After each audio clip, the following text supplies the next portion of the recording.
आयशु भद्रेषु नित्यं भागवत सेवया भगवती उत्तमाश्लोके भक्तिर्भवति दैष्टिकी नमां विष्णुपदाय कृष्णपृष्ठाय भूतले श्रीमती भक्तिवेदांत स्वामी इति नामिने नमस्ते सरस्वती देवे गौरवाणी प्रचारिणे निर्विशेष श्रीवादी पाश्चात्य देशतारिणे हरे कृष्ण कृष्ण हरे Ram Ram Ram Hare Hare. Welcome everyone. Sorry to be here with me, but I'm excited. Reading from Srimad Bhagavatam, Canto 1, which is called Creation, Sarga, Chapter 18, which is called Maharaj Parikshit was cursed by a Brahmin boy. I have been asked to take 16, verse 16 to verse 30. But honestly, all these verses can be a discussion in themselves. I do not know what is the best way to go about, but give me a summary of what you studied yesterday so I know what is going on. What did you study yesterday?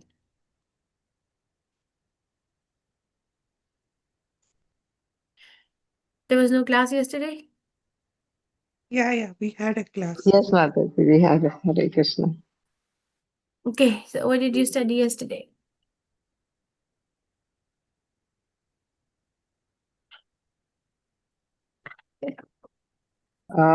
We studied that fear is inversely proportional to our bhakti.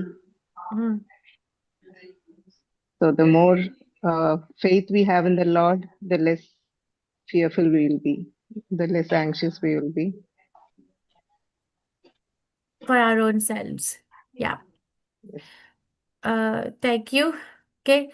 So this particular chapter is flowing from how Sutta Goswami is becoming very, very grateful to have been able to hear Srimad Bhagavatam from Sukdev Goswami and Vyasdev, and having heard from Sukdev Goswami and Vyasdev, is now going to recite to the sages of Naimisharanya. And the pastime that is going around is the pastime of the birth of Parikshit Maharaj, that how Parikshit Maharaj was actually burnt by the uh, nuclear weapon released by Ashwathama, but Krishna brought him back. So the thing is that Krishna could bring him back when he was actually burnt by the weapon of Ashwathama. But now same Parikshit Maharaj was supposed to leave his body by the bite of the snake bird. And Krishna will let that happen. So how do we bridge that? It says because Krishna can do anything. So what is more important is that what Krishna decides for a devotee to happen. So the pastime of birth of Parikshit Maharaj is has ended, but the desire of the sages of Naimisharanya to hear about Parikshit Maharaj more and more and more is not ending. I think we are in the same boat, aren't we? That we also want to hear more and more and more about Parikshit Maharaj here. Yeah. Yes. So, Yes, Mataji. Mataji. so this is what is happening. That the sages are saying to Sutta Goswami. This is the verse which is recited by the sages to Sutta Goswami. Savai Mahabhagavata Parikshit Yena Apavarga Akhyam Adhabra Buddhi Jnanena Veya Saki Shabditena Bheje Khadendra Dhwajapadamulam. Says that they want to hear about that pastimes of the Supreme Personality of Godhead. Uh, O Sutta Goswami, please describe those topics of the Lord by which Maharaj Parikshit, whose intelligence was fixed on liberation, attained the lotus feet of the Lord, who is the shelter of Garud, the king of birds. Those topics were vibrated by the son of Vyas, Srila Sukhdev. Okay, Prabhupada in the Puppet, I hope you all read and came. Prabhupada in the Puppet describes about the differentiation of two kinds of devotees, impersonalist and the personalist. The problem with the impersonalist is that there are no pastimes. They only are attached to the Brahmajyoti. but the leverage of being a personalist or is that there are so many pastimes. So because there are so many pastimes, that there is so much activity, so much variety, so we cannot fall down. And Prabhupada talks about three kinds of devotees, Uttama, Madhyama, and Kanishtha, or Prakrita, Madhyama, and Mahabhagavat. He says that Prakrita devotees, a devotee, even in the personal list, there are three kinds. Who is attached to temple worship but is not attached to the devotee, or the uh, or is not very well versed in the pastime of the Lord. Mahabhagavat is a devotee who sees everything and everyone as a part of the plan of Krishna. But in the middle, there is somebody called Madhyama who sees how many level of devotees, how many level of people. Madhyama sees how many level of people. Or level of people. Low level. What are they? He sees, loves Devotees. God. Yeah, he sees the devotees and develops Maitri with them. And he sees the non-devotees and he preaches them. And he sees the people who are envious and all, he avoids their company. And he sees the friends. So he knows well the Lord, the Lord's devotees, the neophytes, and the non-devotees. Okay. So, but the Parikshit Maharaj is called as Mahabhagavat in this particular verse. Right? Parikshit Maharaj is the topics relating to Parikshit Maharaj are Savai Mahabhagavata Parikshit. That Mahabhagavat Parikshit. Why is he addressed as Mahabhagavat? Because Parikshit Maharaj was equal to everyone, including the personality of Kali. He gave place even to Kali. So that is why the topics pertaining to the Mahabhagavat are also congenial to our practice of Krishna consciousness. Krishna consciousness is not just about Krishna's pastimes, but the pastimes of his pure devotees as well, because the pastimes of the pure devotees of Krishna also lead us to Krishna. There is only Krishna. There's this irony. One time, I have not finished reading this, in the middle of it, reading the meaning of Hanuman Chalisa. So the thing is that Hanuman Chalisa is supposed to be the 40 verses glorifying Lord Hanuman, right? That's Hanuman Chalisa, 40 verses glorifying Lord Hanuman. But actually, they are written in such a manner that the glorification is of Lord Ram in relation with Hanuman. Like how Hanuman is a devotee of Lord Ram who is glorified in this manner. So you see, this is like a glorification of a pure devotee. And this particular verse, tannaha param punyam asamvrita artham akhyanam atyadbhutam yoganishtham. आख्या की अनंत चरितोपपन्नम परीक्षितम Bhagavata अभिरामम. Prabhupada says, thus please narrate to us the narrations of the unlimited, for they are purifying and supreme. They were spoken to Maharaj Parikshit, and they were dear to the pure devotees, being full of bhakti yoga. Okay, so basically they want to hear those pastimes of Mahabhagavat Parikshit, which made him very attached to the lotus feet of the Lord. Why? Because they are so purifying and they are so supreme. Okay, everything else that we hear does not really purify. We hear and then we can actually distinguish on the verdict of chanting Hare Krishna. We can actually distinguish that what I'm hearing right now from this particular person, this particular place, or this particular situation or relation, is it making me anxious or is it making me purified? Okay, that is the privilege given to a devotee who's chanting Hare Krishna. Person who's not chanting Hare Krishna just helplessly has to get succumbed or eaten by that. But a person who's chanting Hare Krishna can think that, is this particular topic relishing my existence, or is this particular topic making me more anxious about where my life is going? And then, there lies our growth. This is an important verse, so I'll read the translation and purport too. for this verse number 18. Here Sutta Goswami Prabhupada starts to talk. Sutta Uvacha Aho Vayam Janma Vrito Adyahasma Vriddha Anu Vrityapi Viloma Jata Doshkolyam Adhim Vidunoti Sigram Mahatmanam Abhidana Yogaha. Translation by Prabhupada. Sri Sutta Goswami said, O God, although we are born in a mixed caste, we are still promoted in birthright simply by serving and following the great who advance in knowledge. Even by conversing with such great souls, one can, without delay, cleanse oneself of all disqualifications resulting from lower births. Purport by Prabhupada. Prabhupada ki jai. Sutta Goswami did not take his birth in a Brahmin family. He was born in a family of mixed caste or an uncultured low family.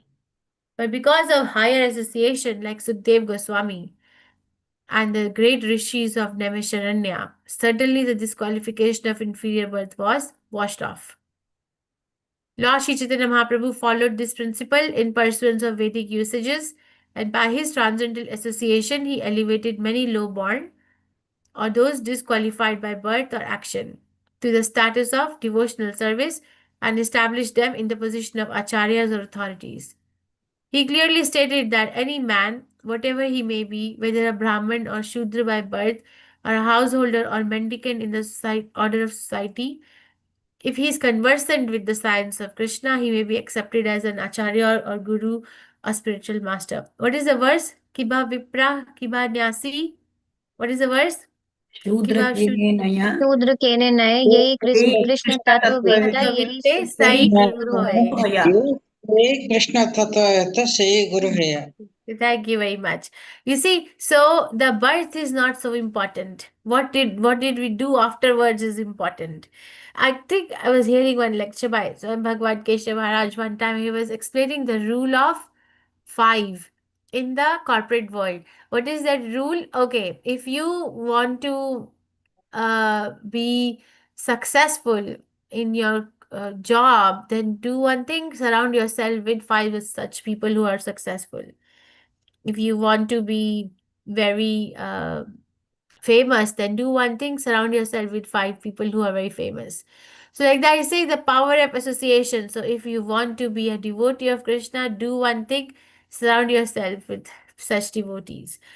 So we have the privilege of this association.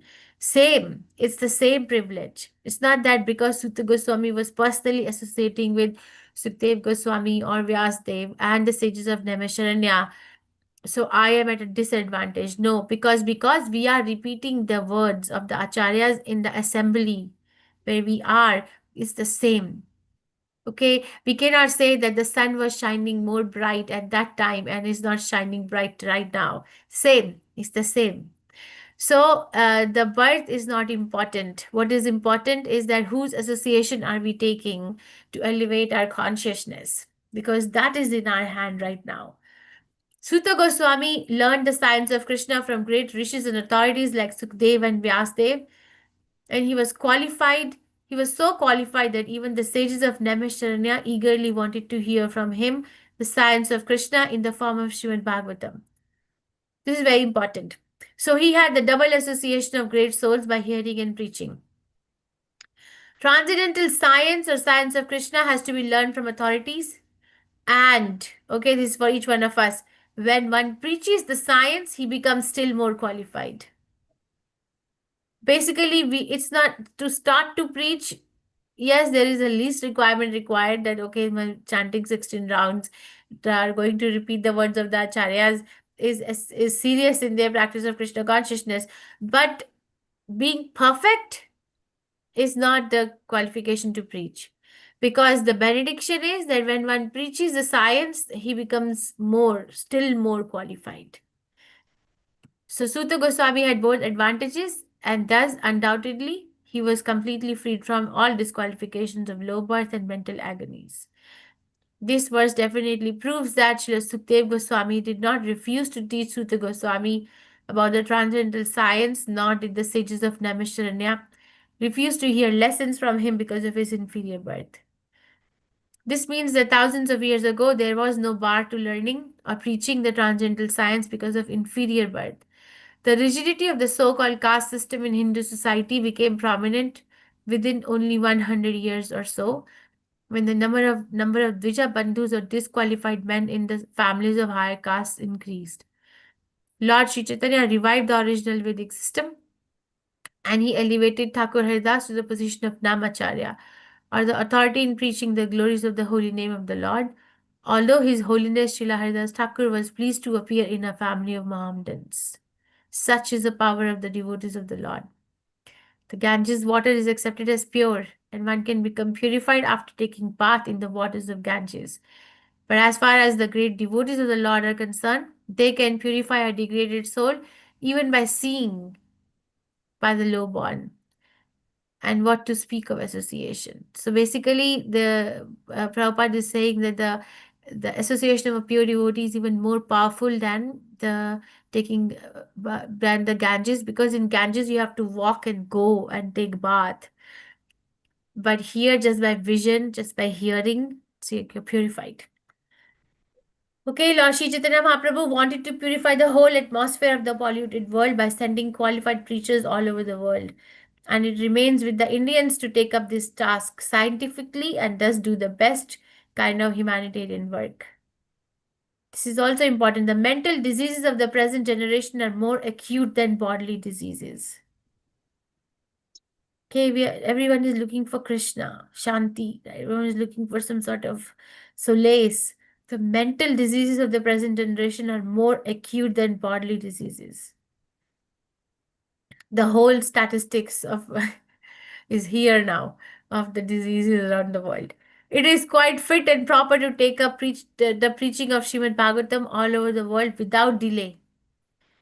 Mahatmanam Abhidhana also means dictionary of great devotees, or a book full of words of great devotees. Such a dictionary of the words of great devotees and those of the Lord are in the Vedas and allied literatures, specifically Srimad Bhagavatam.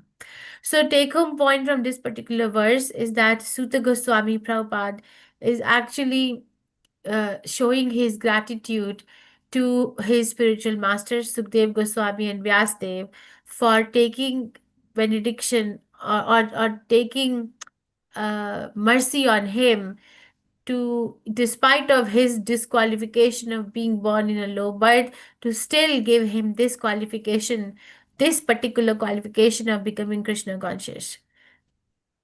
I say there is no reservation. You see, there are reservations as to who can become a Kshatriya. We have this story of Ekalavya from Mahabharata, right? That Dronacharya refused to teach the art of archery to Ekalavya because of his being from a tribal community, right? But we don't have any pastime saying that somebody was refused uh, to give an oral reception of Krishna's pastime because of who they were. Is there any particular pastime that crosses our mind? Anywhere? Okay, you can't hear this because you're not from this community or that place or this place. Anytime, anywhere? No, Mataji, I don't think. Mataji. No. No. We don't have. Knowledge is So free. such is the Okay. power of the holy name, because nothing ahetuki apratihata, nothing can stand in front of Krishna's pastimes or Krishna's or devotees or Srimad Bhagavatam. The message of Srimad Bhagavatam is very potent. So you see, there is an empowerment in the instruction. This is spiritual instruction. How spiritual instruction is different than the material instruction? Because the material instruction also we can have the boss gives instruction to the employees, do this project, submit, this is the deadline, or come for this meeting. The instruction, no? But how is that instruction different than spiritual instruction? Because Because Prabhupada said they are without meant for delay. some certain Can take section us of to people, the according to the take post. us to the spiritual world. Material Can you instruction- please raise your hands? Because I think it becomes a little difficult for me. Please tell me. If there is an instruction, no, that go and preach without delay. Yes, Madhumai Krishna Kant. Mataji. Mataji, Hare Krishna, our spiritual instructions, if we follow, it will take us to back to Godhead. Material instructions, we will be rattling here only in the material world. And we'll be entangled Okay, in that's the one karma thing. bandhana. Yes. Thank you. Very nice. Shubha Mai Harini Devi Dasi Mataji.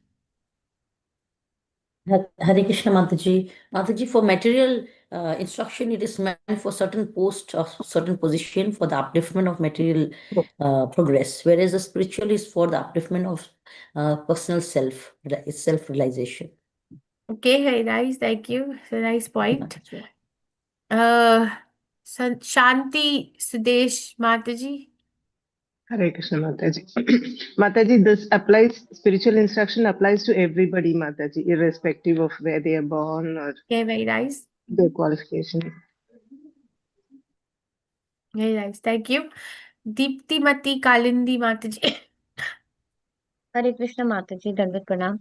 So Mataji, when we follow the spiritual instructions, it is not only we who are changing, but we also try to ensure that the others around us are also changing. So that is only by the mercy of the spiritual master. Thank you, Okay, very Mataji. Hare nice. Krishna. So there's like message is so potent and everyone can get benefited.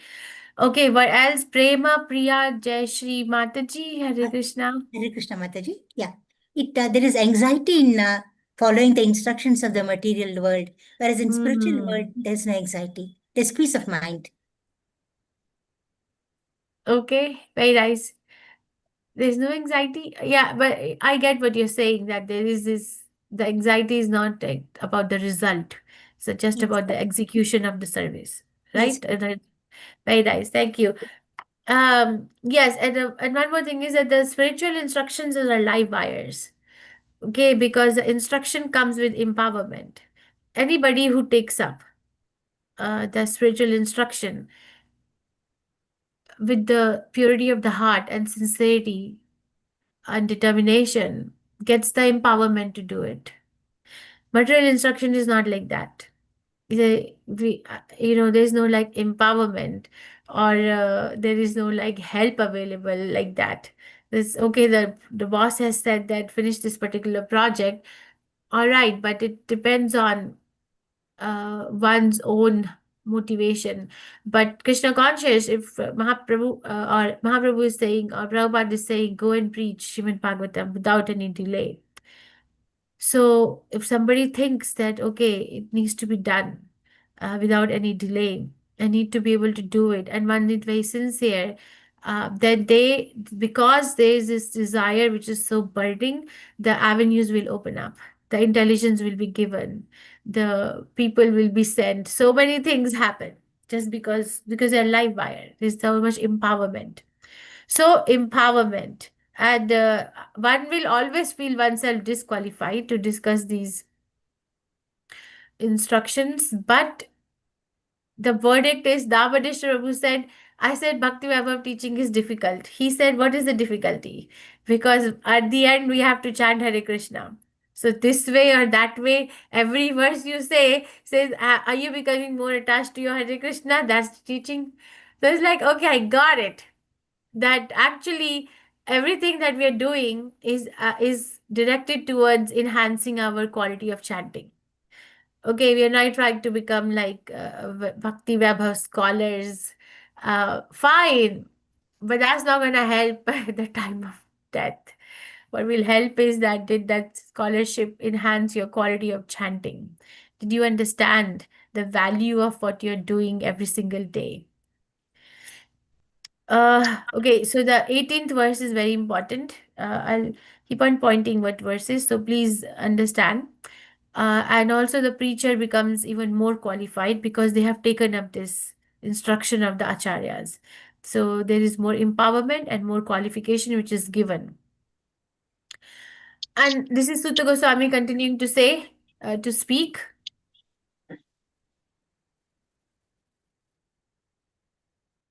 And what to speak of those who are under the direction of the great devotees, chanting the holy name of the unlimited, who has unlimited potency. The personality of Godhead, unlimited in potency and transcendental by attributes, is called Ananta, unlimited. Okay, so what does it mean? Who can explain this? Who has read the purport? Can you raise your hand, please? The same thing that is coming to the chanting ultimately. What does it mean?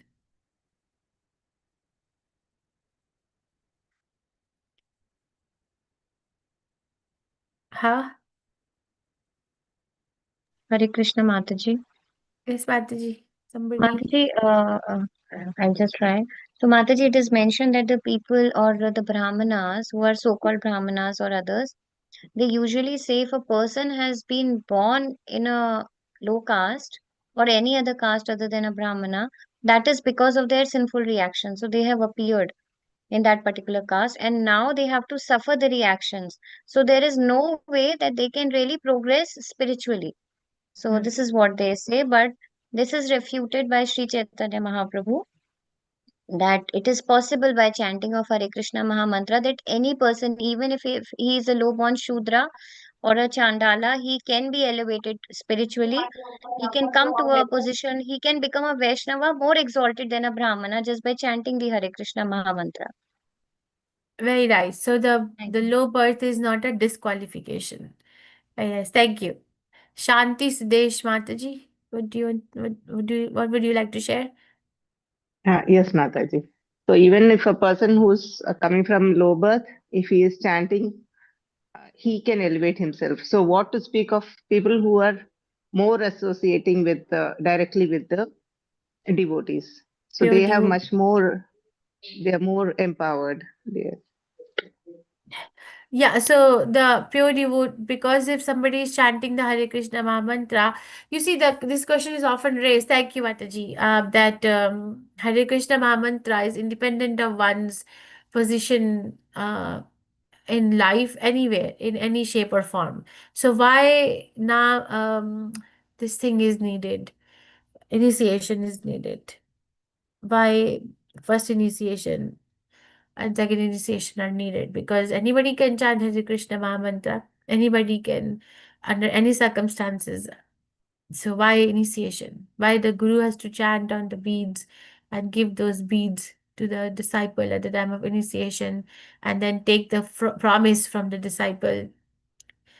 Uh, what is the need for that then? Yes, Jyotishwari Sri Lakshmi Mataji. Hare Krishna Mataji. Yeah. Mataji, I read today that uh, the Mahamantra is powerful by itself, but when it is given by initiating Guru, it becomes more powerful. That is How why does it become? initiation That's my question. So how does it become more powerful? Something which is already very because it powerful. is How does? given by a pure devotee. Very nice. Okay. Very nice. Thank you. Nice to see Hare you. Krishna. Hare Krishna. Madhu Vai Same Krishna here. Thank you. Mataji. Hare Krishna Mataji, by Diksha, the Guru connects to the Parampara, and from the Parampara, the mercy flows, so that our chanting becomes more this thing. Also, the Guru, when he is giving Diksha, he removes the previous whatever sins which we have done and gives the pathway for us to chant. Otherwise, we are load of sins are there with us. We are not even capable of chanting. So he removes and clears that the path of sins, and then we become get the mercy also on the top of it Okay. from the parampara. Mataji, Hare Krishna. Very nice. Thank you. Shubhamai Harini Mataji.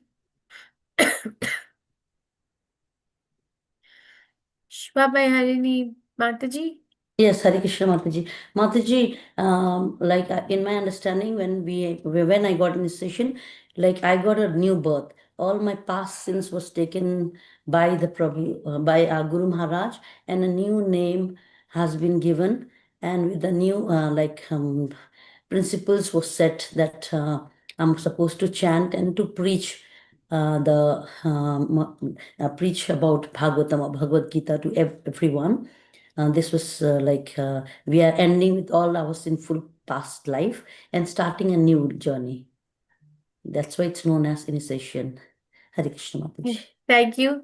That's very nice points. So you see, the point is in Prabhupada is making in the purport is that if somebody is chanting One who chants the holy name of the Lord under the direction of a pure devotee can at once get free from Okay. disadvantages due to low caste birth, and because pure devotee does not commit any offenses while chanting the holy name.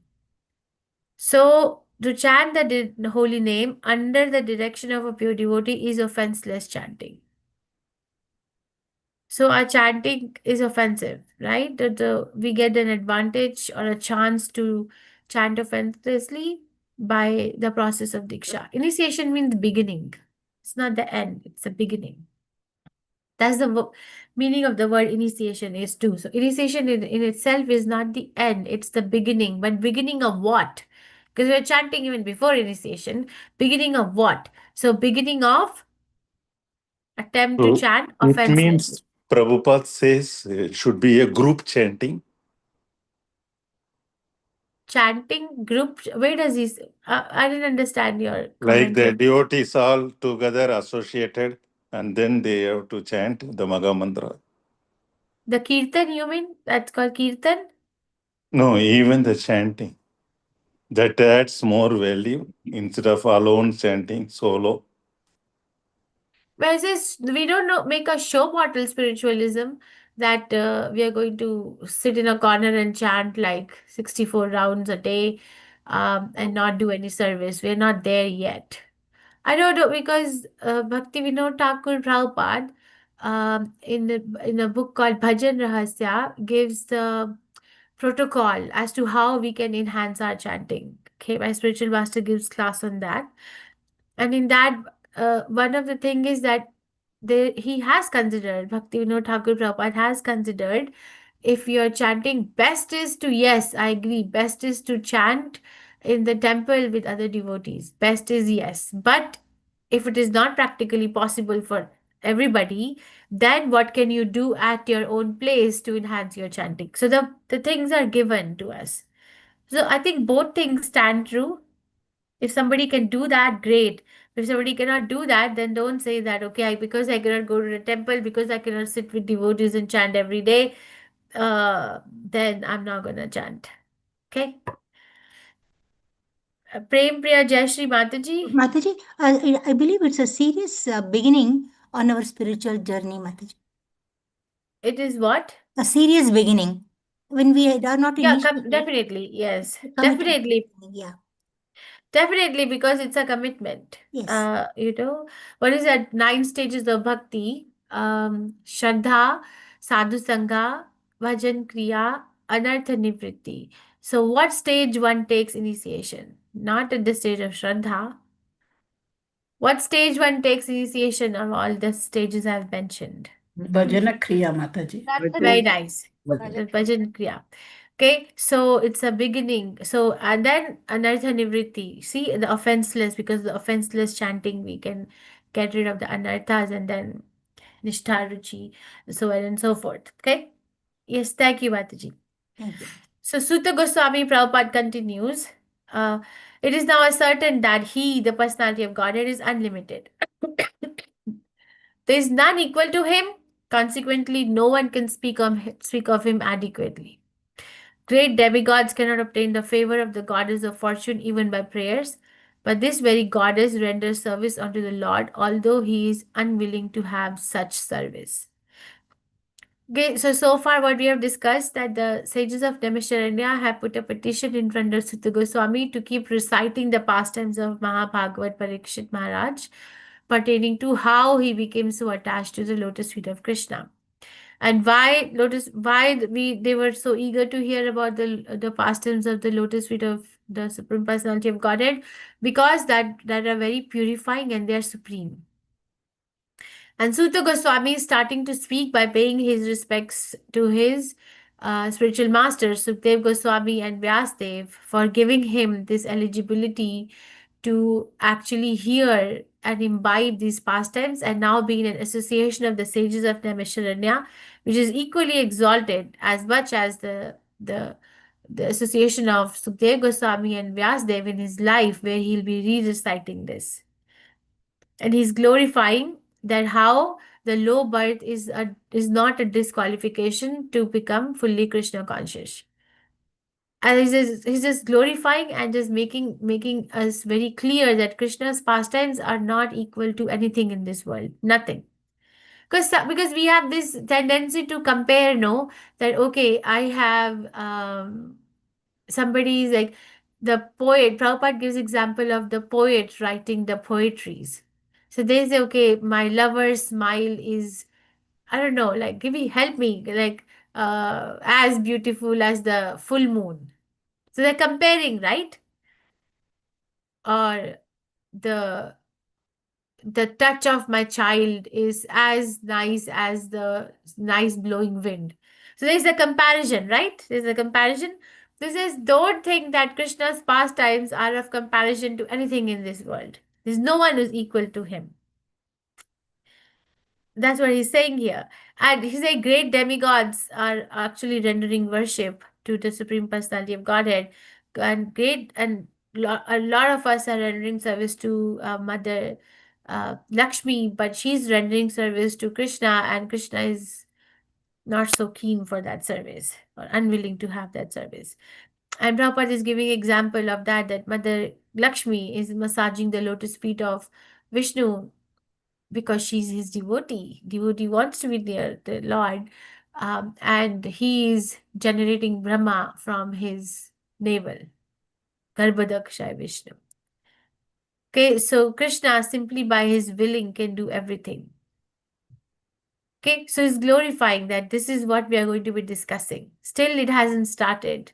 Still, the pastime of how Parikshit Maharaj was cursed hasn't started. I think we have been discussing that in our other Bhagavatam classes also, where Chitraketu was cursed by Parvati, Mother Parvati, that how a devotee takes the curse as a cure of material disease. Athapi yat pada nakhavashishtam jagat virincho paha help me. Virincho paha Krishna, this is so difficult. Upaharta arhana ambha. Shesham punati anyatamo mukundat ko namaloke bhagavat padartha. Who can be worthy of the name of the Supreme Lord but the personality of Godhead Sri Krishna? Brahmaji collected the water emanating from the nails of his feet in order to award it to Lord Shiva as a worshipful welcome. This very water, the Ganges, is purifying the whole universe, including Lord Shiva. So, he's again glorifying the supremacy of Krishna over Lord Brahma and Lord Shiva. You see, Lord Brahma is in the Jiva Tattva. Right? He is in the material world. This is the Brahma in the spiritual world. But Lord Shiva is a link between Jiva Tattva and Vishnu Tattva. There's a link. What is the example? Yogurt and milk. Krishna is milk, then Lord Shiva is yogurt. This is explained by Brahma in Brahma Samhita itself. So even such, this is one of the offenses of, what is the second offense of chanting Hare Krishna?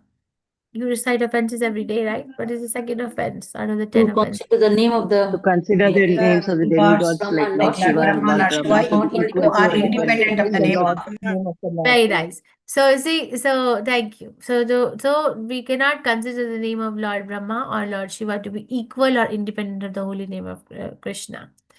So there is only one Supreme Lord, whose name is Krishna, and everyone is subordinate to him.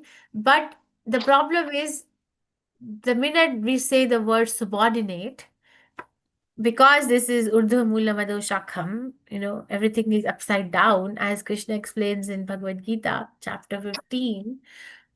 The minute we heard the word subordinate, we think about like paid servant. Like think of a lower position. But actually, the position of a pure devotee is very exalted. Okay, so that is why Sutta Goswami is trying to help us to expand our thinking vision and grounds, that don't compare something which is being discussed over here as something that you can compare to in this world. Cannot be. So if some say, okay, Krishna is Supreme Personality of Godhead, Krishna cannot be compared to Brahma or Lord Shiva. But that does, and Brahma and Lord Shiva are also subordinate to Krishna. So what to speak of everyone else thereafter? But that doesn't mean that Brahma and Lord Shiva are like equal to a servant of this particular world that we have an experience of. Okay, so they are very exalted devotees, and the devotees are very dear to Krishna. Krishna says this in Bhagavad Gita. What is the verse?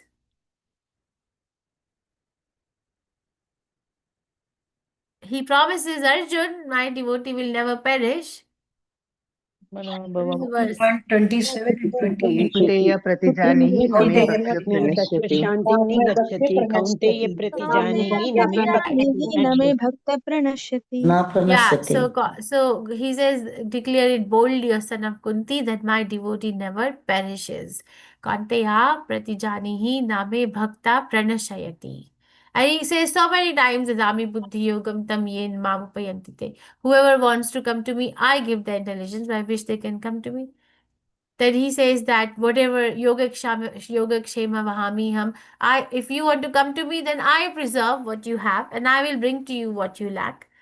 Is it not an expression of love for his devotees? Yes, Mataji. Yes, Mataji. Yeah. Okay, so this is a very exalted position to be the devotee of Krishna.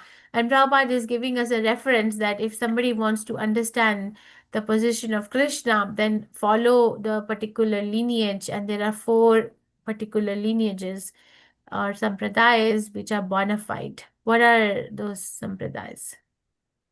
Brahma Sampradaya, Brahma Sampradaya, Rudra Brahma Sampradaya, Sampradaya, Rudra Sampradaya, Kumara Kumar Sampradaya, Sri Sampradaya, Rudra Sampradaya. Yes, right. Very nice. So, see, all of the 4 original sampradayas are still scrupulously engaged in the transcendental service of the Lord up to date, and they all declared that Lord Krishna Mukunda is the Supreme Personality of Godhead, and no other personality is equal to him or greater to him. So, what is the word? Not equal to him, not greater to him. There is a Sanskrit word for it. What is that word? Asama Urdhava. Very nice. This is a scholarly classroom anyway. Yes. So Asama Urdhava. Sama means similar, like Sama. What is the Sama Sarveshu Bhuteshu Na Bhakti Lapate. So Sama Bhagavad Gita explains Sama means equal or similar. Krishna is Asama. Cannot be, nobody equal. Urdhava. Urdhava means superior. So nobody is Asama and Urdhva. So Asama Urdhva means that nobody is equal to Krishna and nobody is superior to Krishna. So everybody is, what does it mean then? What is the position of everybody in relation to Krishna? If somebody is not equal to Krishna, not superior to Krishna, then what is the relationship? inferior. We are inferior to the Lord. Very nice. Servant of Krishna. Very nice. Somebody is away. Ekaleshwara, Arasabha.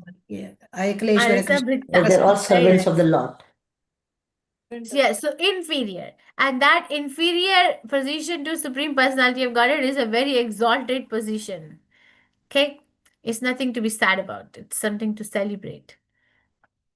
So, Suta Goswami continues to glorify the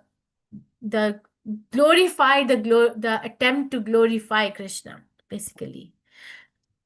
Yatra anuraktaha sahashveva dhira vyapo dehadishu sangam udham prajanti tat paramahamsayam antayam yasmin ahimso papasamaha swadharmaha.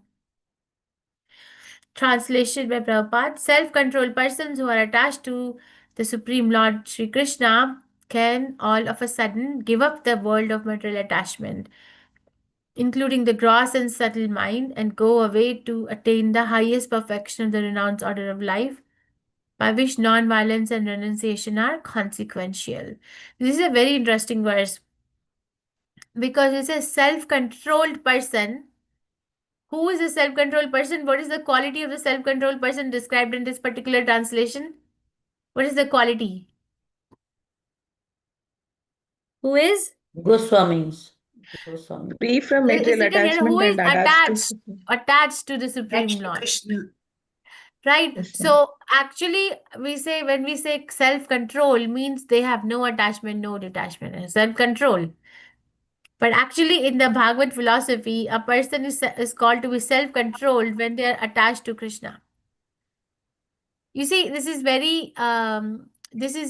very deep topic. I'm just bringing up the interest to study this a little more detail, because this is explained by uh, Chaitanya Mahaprabhu to Rupa Goswami in the Atmaram verse. I think you must have already studied that verse. Yes, you studied Yes, already? Atmaramas, Yes, Mataji. yes. 15th chapter.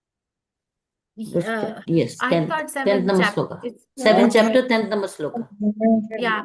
So Sorry, sorry. so Atmaram verse. So how can a Atmaram, or one who is satisfied with themselves, be attached to or seeking satisfaction is something outside of them. So these are called apparent contradictions. So, but who is, for our sake of discussion and understanding, for our own growth at the level where we of bhakti we are, is that the self-control for me, if I'm saying I'm trying to become self-control, which means what? It doesn't mean that I'm going to sit and meditate on the tip of a candle and I'm going to just start back counting because there's so many distractions and attachments which are troubling my mind. No, it is as, am I becoming attached to Krishna? And becoming attached to Krishna also means becoming attached to his service, becoming attached to his devotees, becoming attached to the instructions of the spiritual master, everything. What is the benefit? Why should I become attached to Krishna? Because it all of a sudden can give up world of material attachment, including gross body and subtle mind. So, you see, the world is not just what we see outside, even the subtle mind. There's a world over there. Right? Prabhupada mentioned in verse 18 that the problem is more in the mental diseases than the bodily diseases. You just read, right? Yes, And ma'am. then go away to attain the highest perfection of renounced order of life, by which non-violence and renunciation are consequential. So the sannyasi is called as a resident of the entire world. We can call, okay, I'm a resident of a particular part of the world. I'm living in India, so I'm like, this is my residence. But a sannyasi is able, because they're so attached to the Supreme Personality of Godhead, they see everything as a residence of the Supreme Personality of Godhead. So they are actually resident of the entire world. That is why on the verdict of their attachment to the Supreme Lord in their heart, they can travel and preach to anybody because of that attachment. So that is the benediction that one attains by becoming a devotee of Krishna. What happens then? Non-violence. So non-violence means what? Bhagavad Gita explains this. Yes, Stopping other spiritual progress. very nice. That's actual violence. Very nice. You don't give Krishna consciousness to others. That Yes. is because Very nice. Killing Yes, the and self, also, the Atma. Hurting yeah, to yeah. others. So yes, so non-violent. Yes, so we should not stop the spiritual progress of ourselves or others, and also obviously not unnecessarily kill or give pain to other living entities. And we can do violence even with our words. So non-violence also means that not speaking harshly, even though we might be speaking the truth. So practicing austerity. And renunciation means what? That becoming a mendicant and going for the alms round, taking No, the no, no, at the present Yukta age, Yukta Vairagya. Vairagya, Mataji. Yukta, taking everything in Devotion respect for to the Krishna. service of Krishna. yeah. So you see, renunciation means that actually utilizing everything for the service of the Lord. That is the real spirit of renunciation. We are learning so many things in these verses. I'm telling you, this whoever designed the curriculum, maybe they could have given 5 verses, not like 15 verses to cover. It's a lot to cover. Um, so each one of us, because each one of us can have an ability to do this, that is why we have been given access to read this. Don't think that we are just, I told you that spiritual instructions are live wires. So if you're reading this, if you have an access to it, it means that you have an ability. Otherwise, Krishna consciousness is so sublime that we'll not even get the access. The deities act in this manner. The presiding deities, like we are studying all this under the guidance of Shri Shri Radha Govinda, right? The presiding deities act in the mysterious ways in the lives of devotees. I've seen it so many times now. Okay, so aham hi prashto aramya mano bhavadbhir achaksha atma vagamo atra yavan. Maybe somebody else can recite it better than me. Madhumai Krishna Kant Mataji. Yes, Mataji, 1 minute. Go ahead, please. अहं हि पृष्टो अर्यमाणो भवद्भिर् आचक्ष आत्मवागमो अत्र यावन् नभः पतन्ति आत्मसमं पट्टत्रियन् तथा समं विष्णुगतिं विपश्चितः. Thank you, Mataji. Thank you. O rishis who are as powerfully pure as the sun, I shall try to describe to you the transcendental pastimes of Vishnu as far as my knowledge is concerned. As the birds fly in the sky as far as their capacity allows, so do the learned devotees describe the Lord as far as their realization allows. This verse is filled with humility. Right? He's not saying that, okay, yeah, you have given me this Vyasa to sit down and you all are subordinate to me and I'm going to recite you the Srimad Bhagavatam. No, he says, actually, you are more powerful. You're as powerful as the sun. Basically, that means that you're already in knowledge. But because I have been given these responsibilities by my spiritual masters Sukdev Goswami and Vyasdev, I shall try to describe the transcendental pastimes of Vishnu. This is the attitude of a very devoted teacher.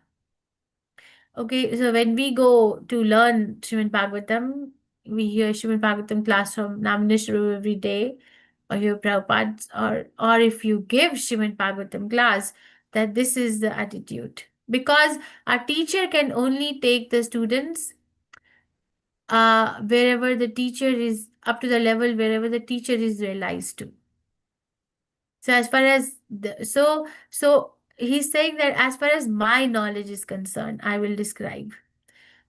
And the realization of the teacher is dependent on the teacher's ability, right? How much are they practicing Krishna consciousness in their own life? What is their practical application? So we can never describe the pastimes of the Supreme Personality of Godhead because they're unlimited. But we can dwell into the same pastime. You will see that. You will hear the same. For example, I heard this same pastime, Dhruva Maharaj pastime from different devotees. Each devotee will take you to the pastime, approach the pastime depending on their own realization. And then you feel like the connection, depending on the amount of purity that we get after we hear these sublime words. Okay, so we need to be humble. We need to feel ourselves incapacitated. But that doesn't mean that we don't perform or we don't work. It's not like, okay, I actually have no ability. I actually have no qualification. That's true. So I'm not going to do anything about it. I'm not going to, speak Bhagavatam. I'm not going to go. No, that is a level. Yes, there is a level like that, but that's not our level. Okay, so there are many ways on which how we can discuss this. But Sutta Goswami Prabhupada is now going to start reciting the pastimes of Mahabhagavat Parikshit Maharaj, which will increase our attachment to the Supreme Personality of Godhead through the attachment of Parikshit Maharaj to Krishna. But before that, he had to, pay obeisances to his spiritual master, pay obeisances to the Supreme Personality of Godhead, and pay obeisances to the congregation where he's sitting, and then also tell about his capacity. Of course, his capacity is unlimited because we are reading Srimad Bhagavatam. Okay, now this verse is also very important, so I will read the purport also. Who can recite? I don't know May I, the. Mataji? May I do it? Yes, Mataji, go ahead. Hare Krishna, Mataji.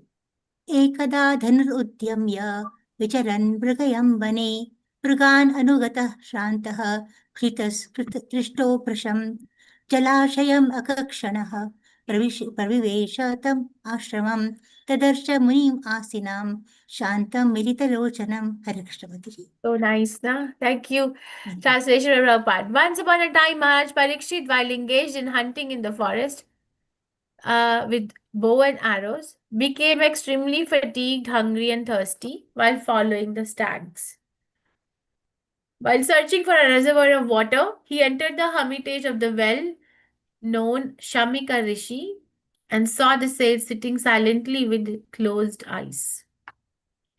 Purport by Srila Prabhupada. Okay, let's read the purport. Let's discuss different points. The Supreme Lord is so kind to his pure devotees. And everyone is awake? Yes? Night time? Yes, Yes, Mataji, Mataji, we yes. are awake. Mataji. Very well. Here. Mataji. Had Yes, dinner Mataji. now, need to sleep, get up for the Mangal Aarti. Oh no, Mataji. No, Mataji. Hare Krishna. Not yet, Mataji. Hare Krishna Mataji. Thank you. The Supreme Lord is so kind to his pure devotees that in proper time, oh sorry, yeah, purport by Srila Prabhupada ki jai. The Supreme Lord is so kind to his pure devotees that in proper time he calls such devotees up to him and thus creates an auspicious circumstance for the devotee. Maharaj Parikshit was a pure devotee of the Lord, and there was no reason for him to become extremely fatigued, hungry, and thirsty, because a devotee of the Lord never becomes perturbed by such bodily demands. But by the desire of the Lord, even such a devotee can become apparently fatigued and thirsty just to create a situation favorable for his renunciation of worldly activities. One has to give up all attachment for worldly relations before one is able to go back to Godhead. And thus, when a devotee is too much absorbed in worldly affairs, the Lord creates a situation to cause indifference. The Supreme Lord never forgets his pure devotee, even though he may be engaged in so-called worldly affairs. Sometimes he creates an awkward situation and the devotee becomes obliged to renounce all worldly affairs. The devotee can understand by the signal of the Lord, but others take it to be unfavorable and frustrating. Maharaj Parikshit was to become the medium for the revolution of Srimad Bhagavatam by Lord Shri Krishna, as his grandfather Arjun was the medium for Bhagavad Gita. Had Arjun not taken up with the illusion of family affection by the will of the Lord, the Bhagavad Gita would not have been spoken by the Lord himself for the good of all concerned. Similarly, had Maharaj Parikshit not been fatigued, hungry, and thirsty at this time, Srimad Bhagavatam would not have been spoken by Srila Sukdev Goswami, the prime authority of Srimad Bhagavatam. So this is a prelude of to the circumstances under which Srimad Bhagavatam was spoken for the benefit of all concerned. The prelude therefore begins with the words once upon a time, ekada, right? What is Sanskrit is ekada, once upon a time. So this is the way of understanding. You see that it's not that this is not like a mundane writer writing a story that once upon a time Parikshit Maharaj became fatigued, hungry, and thirsty, and then he entered the hermitage and he saw the rishi in trance with his eyes closed and sitting silently. No, there is a whole deal of plan of the Lord behind it, which is revealed to us by Lord's pure devotee. Now the thing is that that he being hungry, thirsty, fatigued. The first question that Prabhupada is raising is how can a pure devotee become hungry, thirsty, and fatigued and be so much dragged by it? You know, we have example. Prabhupada gives an elaborate class on Raghunath Das Goswami, his level of renunciation, that how he was surviving on what was he drinking? Half a cup of buttermilk every other day. Yes. That's Yes. what Yes, how he's Mataji. living. And then Srimad Buttermilk. Bhagavatam 4th canto talks about the austerity of Dhruva Maharaj, that how he was surviving. just on air. On that too, breathing once in couple of days, right? Which means that these bodily functions, the bodily demands cannot agitate a pure devotee. But Maharaj Parikshit apparently was agitated. And Maharaj Parikshit has already been established as a Mahabhagavat. It's already established, okay, by the sages of Naimisharanya. So Prabhupada is saying that it was a plan of the Lord. Krishna did it. Like Krishna made Arjun fall into the illusion of the family. But why would Krishna do it? So for the devotee, the advantage is that this is an auspicious circumstance, because now the time has come that one has to go to Krishna and give up this worldly attachment. And then through him, the Sukdev Goswami is going to speak Bhagavatam, and then this legacy will be left behind for all of us. You see, there's always an external reason and an internal reason. Externally, it appears that it could be a situation, if one is not a devotee, which can be taken as what? What are the feelings that Prabhupada is writing? Frustration and what is Prabhupada writing in the pulpit? Unfavorable and frustrating. Very nice. Yes, so frustration and unfavorable. But for the Parikshit Maharaj, this was auspicious and favorable. Okay, so this was the will of the Lord. Understand that this happened. Okay, who wants to recite this one? Shall I, Mataji? Yeah, Mataji, go ahead, please. I'll try, Mataji. प्रतिरुद्धेन इन्द्रिये प्राण मनोबुद्धिम् उपारतं स्थानोत्रयात् परं प्राप्तं ब्रह्मभूतं अविक्रियम्. Thank you. Thank you, Mataji. Translation by Prabhupada. The Muni's sense organs, breath, mind, and intelligence were all restrained from material activities, and he was situated in a trance apart from the three: wakefulness, dream, and unconsciousness, having achieved the transcendental position qualitatively equal with the Supreme Absolute. So it's not that the sage was, faking and was selectively muted. He was not ignoring Parikshit Maharaj. He was actually in trance. How do we know? Because the qualities are described here. He was restrained from his sense organs, breath, mind, intelligence were restrained from material activities, and he was not in these three levels of consciousness, like wake, jagriti, dream, shishup, swapna, and consciousness, shishupti, the deep sleep. He was not even on those three levels of consciousness. In fact, he was situated in the Brahman concept of life. So this was not pretentious behavior on the part of the Muni. So Parikshit Sutta Goswami is saying that he's making clear the situation of both the devotees, because they both are devotees. Parikshit Maharaj is a devotee. This particular Rishi, Samika Rishi, is also a devotee. So one devotee is agitated. How come he's agitated? Pure devotee, because Krishna wanted. Other devotee is not even bothered. Why? How come? Again, plan of Krishna. Okay, such is the plan. Okay, who wants to read it? Mataji, myself, I'll read. Yes, Mataji, go ahead. Shall I? Yeah. Hare Krishna. Viprakina jata channam rauravena jineena cha vishushyattaru tata bhuta maya chata. Hare Krishna. Thank you. Mataji. Thank you. The sage in meditation was covered by the skin of a stag, and long compressed hair was scattered all over him. The king, whose palate was dry from thirst, asked him for water. You see, such a visual, no? It is such a visual that the sage was sitting, his hair were matted, they were compressed against his body. Probably he was very skinny as well on the verdict of performing so many austerities. And Parikshit Maharaj comes and asks him for water.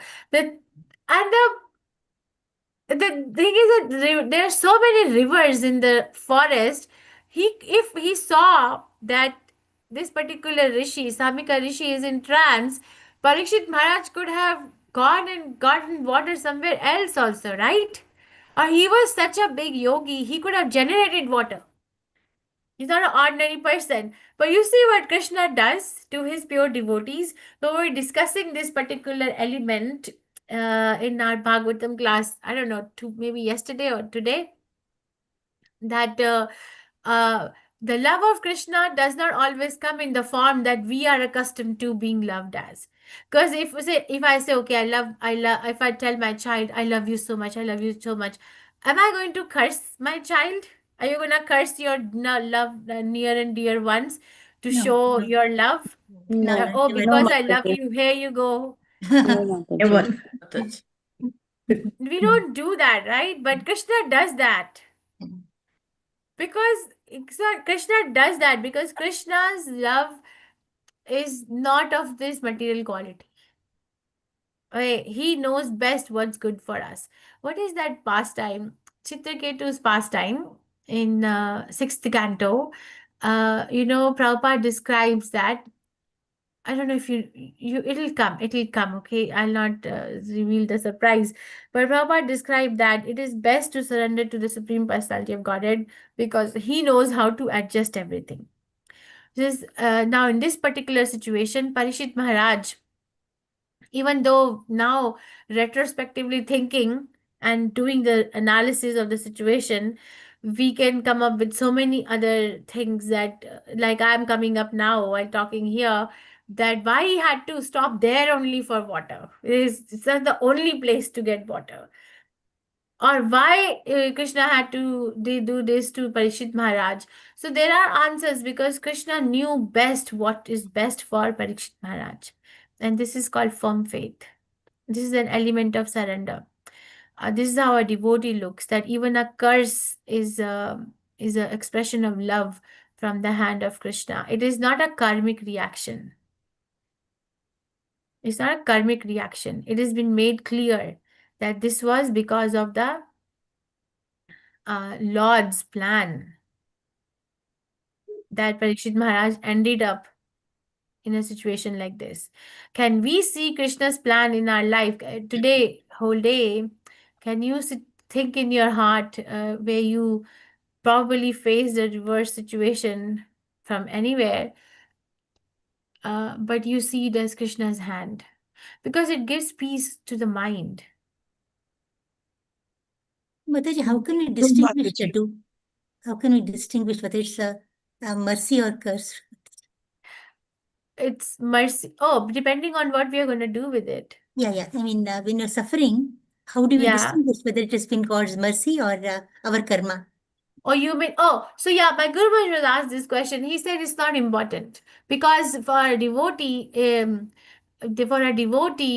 without Krishna's sanction, even the karma will not come. Yeah, that's it. Yeah. Right. Yeah. Okay, Yes, so it's the hand of Krishna is seen in every situation. If we are maintaining that devotee attitude. yes. Okay, who wants to read this? I only Krishna Mataji, can I read? Yes, Mataji, go ahead, please. I don't know. तृण्यभूमि Adhir असंप्राप्त गृह शृणुत अज अवजन्तम् इवत्मनं मन्यमानश्च जुकोपः. Thank you. Translation. The king, not received by any formal welcome by means of being offered a seat, place, water, and sweet addresses, considered himself neglected, and so thinking he became angry. You see, first he was hungry, thirsty, and now he is feeling neglected, and that feeling is generating another feel. He's thinking neglected, and now he is getting angry. So there are different avenues in the purport that Prabhupada describes. First is that this is amazing. So all the purports are ending in this. Pure devotees therefore accept all conditions of frustration as blessings from the Lord. Okay, tomorrow if we are if we are neglected by anybody that we love in our life, think it as a blessing of Krishna. It has come from Krishna. Not easy, okay? It's not easy. It needs a lot of processing with the devotees. But at least theoretically, because of the verdict of knowing, because of the virtue of knowing this pastime, at least theoretically, the mind has an anchor. Okay, this is a benefit of reading Srimad Bhagavatam every day, that we have so many pastimes that we can create anchors in our mind too. So we are going to suffer. This is a place of suffering. Unfortunately, none of us are immune. But I can remember this. Okay, you know, Parikshit Maharaj also went through this kind of apparent injustice. But how did he react to it? How did he see Krishna in it? Okay, and also Prabhupada is saying that this is, he's teaching that a formal welcome to a particular person coming to our house is a good manner. So it's just, you have to show the manner. And he's giving example of Arjun and Bhim who approached Jarasandha for a wrestling match between Bhim and Jarasandha. Jarasandha gave very good welcome to Bhim and Arjun. In the daytime they fought. In the nighttime they ate together. In the daytime they fought like cats and dogs. So one of them is going to die. But in the nighttime, Jarasandha gave good welcome. So it's like no matter who comes, even our enemy enters, that's the Vedic etiquette is that they should also feel welcome. As is, it's not that we have to be super rich to welcome someone. But if somebody has nothing to offer, one should be good enough to offer a straw mat for sitting, glass of water for drinking, and some sweet words. This basic etiquette is actually missing in the Western world. Seriously. Which is okay, we don't take offense of it, or we don't become like that, but you can say that we are even lower than the human beings. It's a basic human being behavior. So in that way, there is an argument in this purport saying that in that way, the king was right to get angry with the rishi when he needed a glass of water very badly. It was not unnatural. But the problem is that the king himself was not an ordinary person. So his becoming angry and taking action were astonishing. So it must be accepted that it was ordained by the will of the Lord. You see how the pastimes of the pure devotees are so different than the life of an ordinary person. And this is not a moral code book or a moral lesson. It is a spiritual lesson. How do we see Krishna here? Okay, who wants to read this? Hare Krishna Mataji, I'll read. Yes, Mataji, go ahead, please. अभूतपूर्व सहसा क्षुद्रद्भ्याम् अर्दितात्मनः ब्राह्मणं प्रति अभूत् ब्रह्मन् मत्सरो मन्युरेव च. Thank you. O Brahmins, the circumstances having distressed him with extreme hunger and thirst, the king directed towards the sage his anger and envy, which he had never before directed toward a Brahmin. So now from anger, envy came. You see how these things are developing inside Parikshit Maharaj. So because of the circumstances, he was hungry, he was tired, he was very thirsty. And then he saw this particular rishi who is very, satisfied and sitting in the trance. And Parikshit Maharaj has entered his hermitage. Still no response, despite of asking, give me water. So the Lord is never envious of anyone. I think we know the meaning of the word envy, right? What is the meaning of the word envy?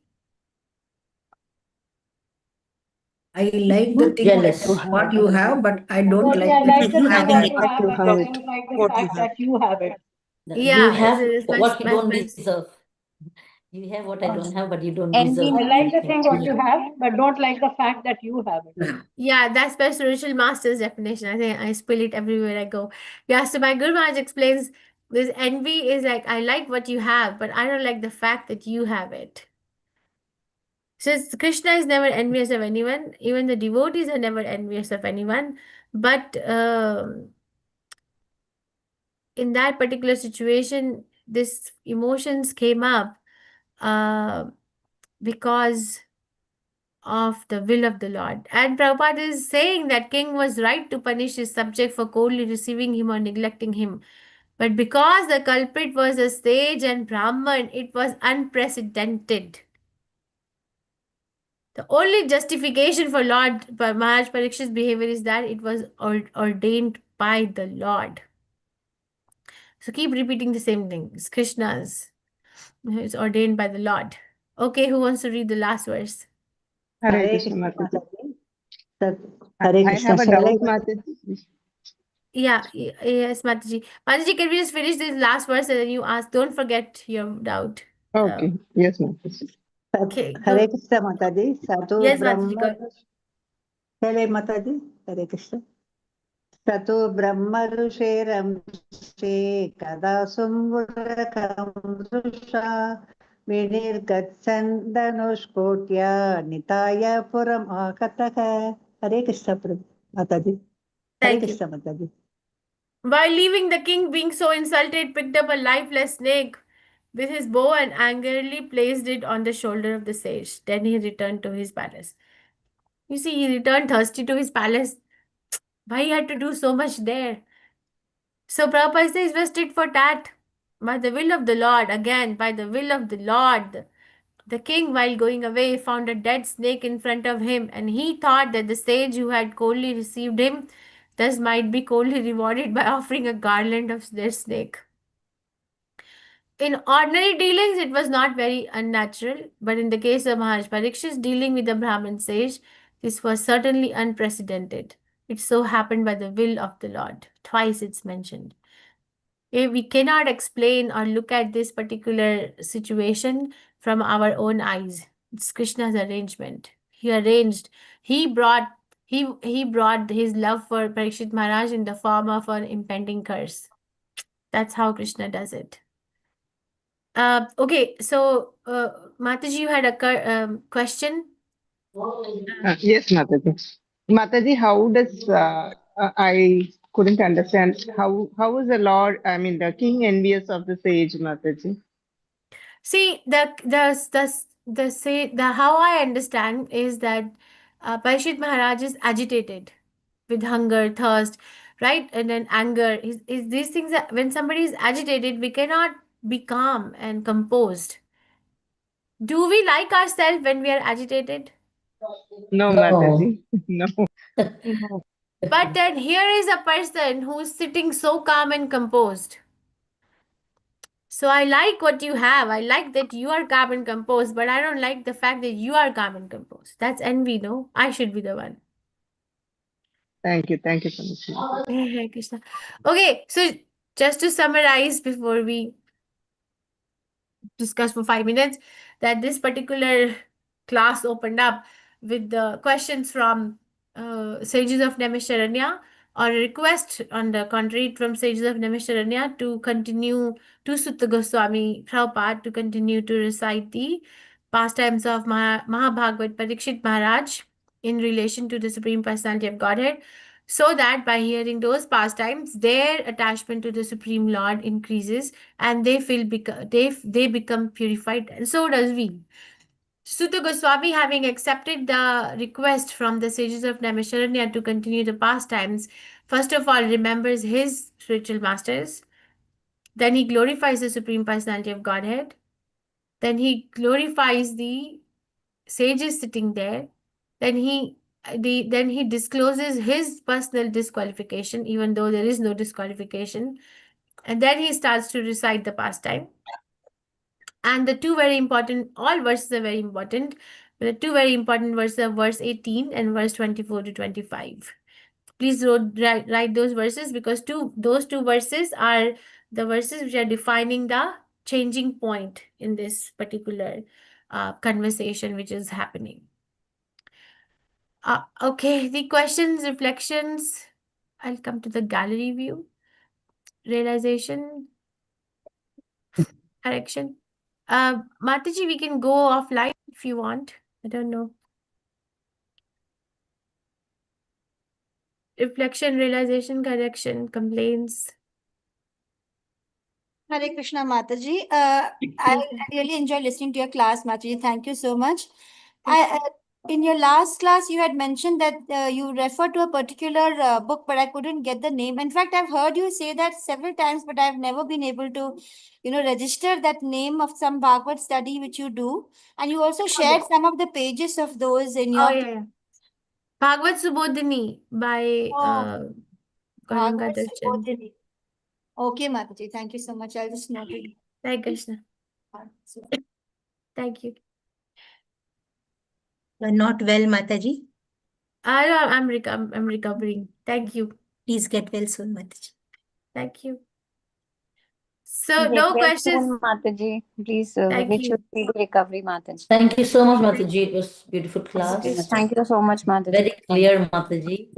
Thank you. We had not having any questions. Jyotishwari. Thank you for the wonderful class. Thank you for wonderful association. Jyotishwari Sri Lakshmi Mataji, go ahead, please. Mataji, your hand is raised. You can unmute. You cannot unmute. Sorry, Mataji. Yeah, my mobile has some problem. Mataji, just one realization that Parikshit Maharaj, actually, while listening to the Bhagavata, for 1 week he stayed without eating and drinking. But when he was hunting, he couldn't tolerate a little thirst. See? It just came to mind. So nice.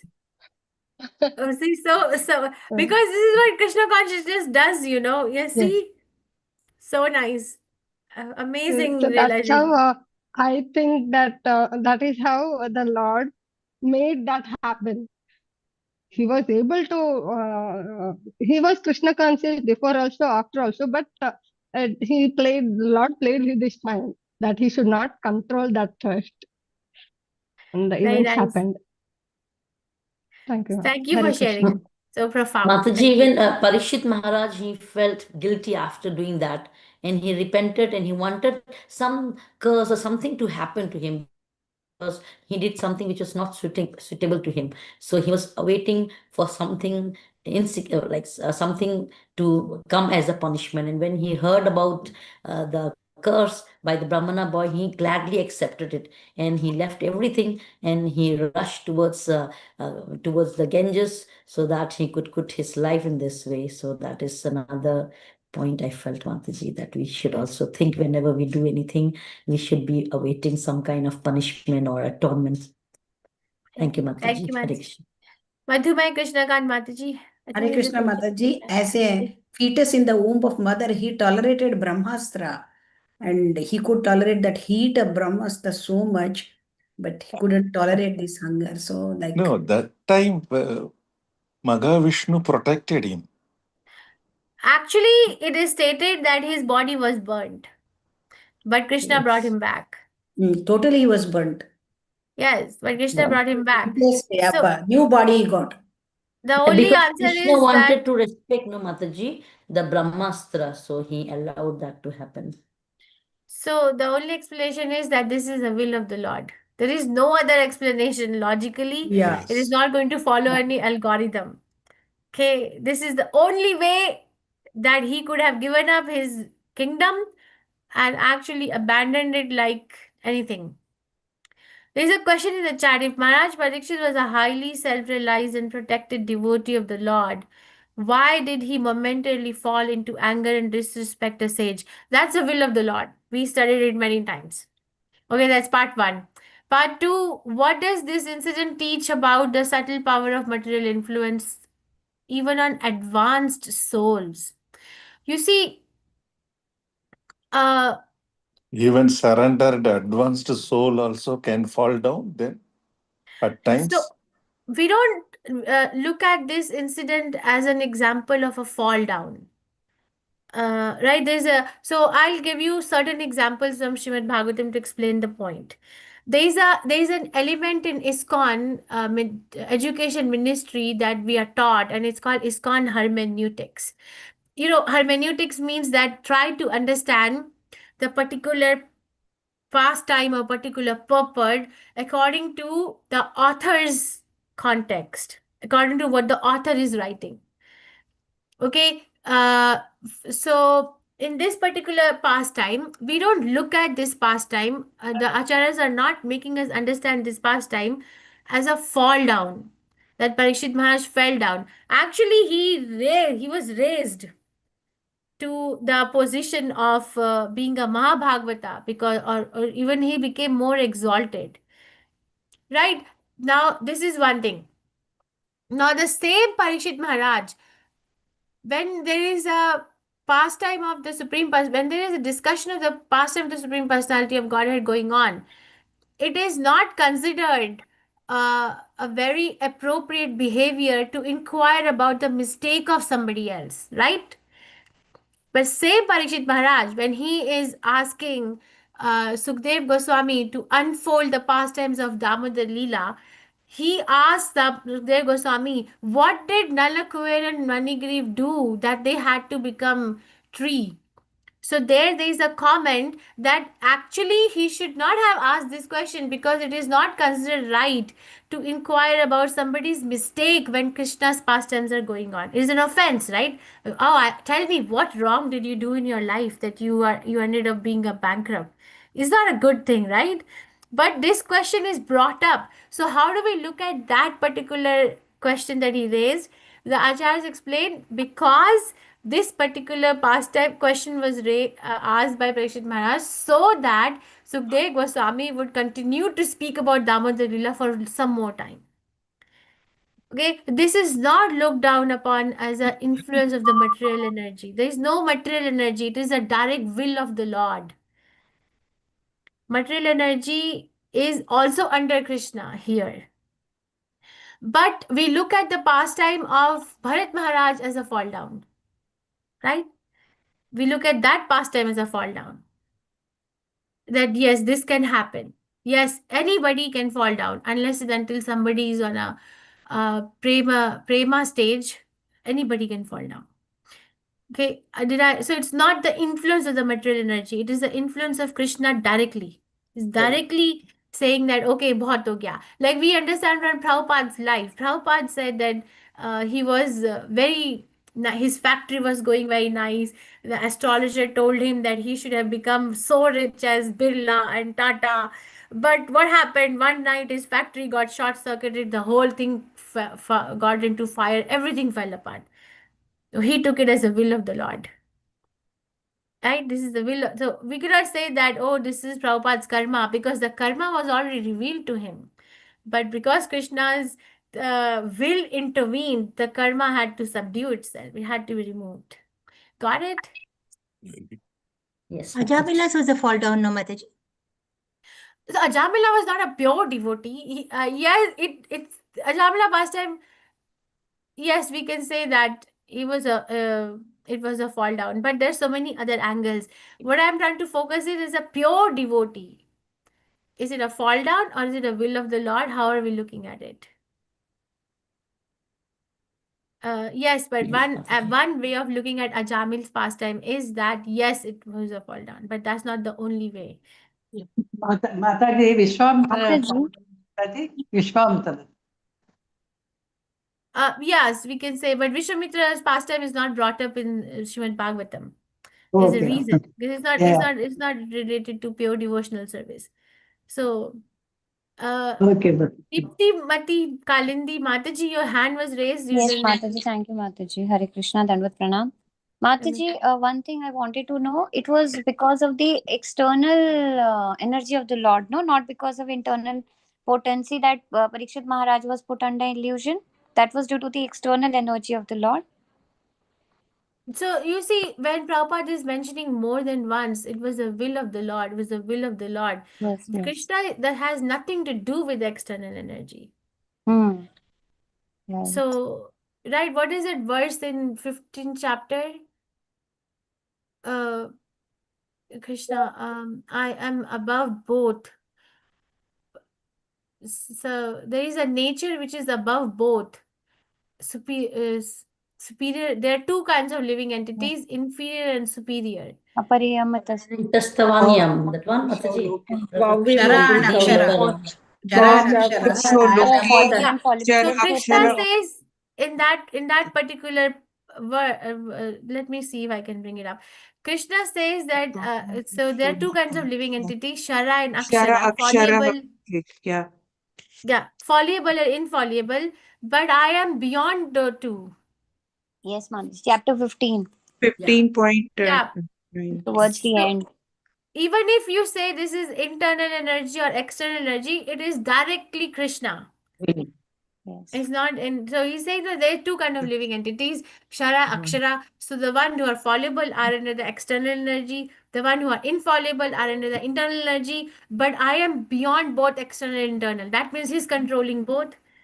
So here he's directly controlling Krishna. It's like Krishna directly coming to you. Is it, then are you going to analyze Krishna? Are you coming to me in your internal energy or external energy? We don't say that, right? Yes, Right. yes, Not Deepti 16. Mataji. Yes, Mataji. 15 That's not right. 16. Yeah. Bhava Purusho Loke Shara Correct. Akshara Eva. Yes, sure, Mataji. Thank Shara you. Sarvani Bhutani Kutasto Shar Uchate. Thank you very much. Very analytical class. Thank you. So, okay, there is a question, Hare Krishna Mataji. How do we know it's material karma or the Lord's personal intervention? So, I think I already answered this question that for a devotee, even if for the discussion's sake it is karma, the devotee says Krishna has brought this karma to me, not my own thing. This karma has manifested in my life because Krishna wanted this to happen. If Krishna didn't want this to happen, my karma would not happen.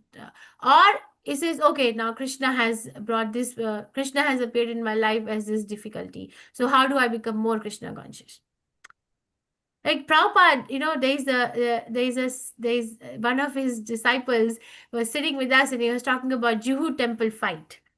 Okay, he said that he was in it. He said we were fed up.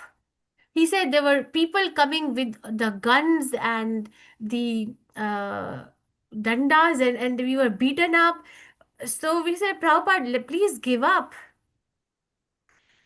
And Prabhupada said, I would have given up if I didn't promise the deities that this is the place I'm gonna place you. And then I said, we understood Prabhupada loved the good fight. So I understood a disciple or a devotee, an aspiring serious devotee loves the good fight of karma or Krishna's will, whatever it is. You see, so it doesn't matter. What matters is what you're going to do with it. So beautiful, Mataji. Thank you for sharing this. Mataji, Thank you. blessings of Guru Maharaj. And we continue considering that it is the will of the Lord. Yeah, but we need association of the devotees Yes, definitely. to understand this. You see, because if you go to a motivational speaker who's not in Krishna consciousness, it will fall short. Am I going over time? Yes, Rasa Rangini Radhika Mataji. Yes, Mataji. We are Yes, going 9 okay. minutes So over we'll time. take the Hare last Krishna, question. But it's yes, ma'am. okay. But it's okay. Yes, ma'am. Please feel free to leave if anyone has to leave. Okay, sorry I touched the paradox of Krishna's protection versus Krishna's high plan. It's always pleasure to hear from you. Mataji, it's always pleasure to hear from you. Well, likewise, always pleasure to see you, but you are. So the question is the Lord personally protected Maharaj Parikshit even in the womb. How should we understand that the same Lord allowed him to be cursed to die? Because it is Krishna's protection. The question is how Krishna's protection is not going to follow the definition of our protection of him. Because Krishna is not bound by our rules. If you make a rule, Krishna will break it and he'll still be God. You see, Prabhupada, people try to cheat Prabhupada. The scientists say, okay, this person said Krishna is God, Krishna is God, Krishna is God. We're going to put him a question in front of him which he'll not be able to answer. So the question that was put in front of Prabhupada was, if Krishna is God, then can Krishna, let me think, make something which is so heavy, heavier than him that he cannot lift, he can, which can actually overpower him? Is if Krishna is God, can he make something so big that it'll even overpower him? Okay, you see, so because you know Hiranyakashipu mentality that I'll not die because of this, that, this, I can, become immortal like that. So Prabhupada said yes. So how can it happen? That means his production is superior to him. How? But yes, Krishna is that kind of God that Krishna can make very heavy planets and then just float them in the air. Like he can make himself lighter than the heavy and then enter into it and then float them in the air. So you see, our definition of protection, our definition of expression of love is not by cursing someone, is not by subjecting them to death, right? Voluntarily or consciously. But that definition doesn't apply to Krishna, because what does Bhaktivinoda Thakur say? Mare bhi rakhe bhi jai ichha tuhar. Right? Or what does the Shikshamrita verse says? We're discussing Shikshamrita nowadays. What does the verse say? The last is Ashlishya va padaratam pinhastu mam adarshano mar mahatam karuto va yatha tatha va vidhato lampatto mat prana nathastu saiva napara. Kuch bhi karo. You ignore me, you trample me under your lotus feet, you don't look at me, you will still be the Lord of my heart always. If somebody does that to us, if you love someone and that person is ignoring you, not giving you time, or not giving you any kind of attention, says, okay, we are done. Right? Right? Yes. But here, Chaitanya Mahaprabhu is saying, kuch bhi karo, you will still, because he's not following that definition. Okay? Krishna is not following our definition of expression of love or protection, because Krishna can protect even when we are alive or when we are dying. Parikshit Maharaj had to come back to Krishna, and he cannot come back unless until this was going to happen. So nice, na? Srimad Bhagavatam is so nice. Anyway, so sorry to go over time. Okay, Mataji, you can go offline. This is YouTube live. Sure, ma'am, I'll stop. Me- Hare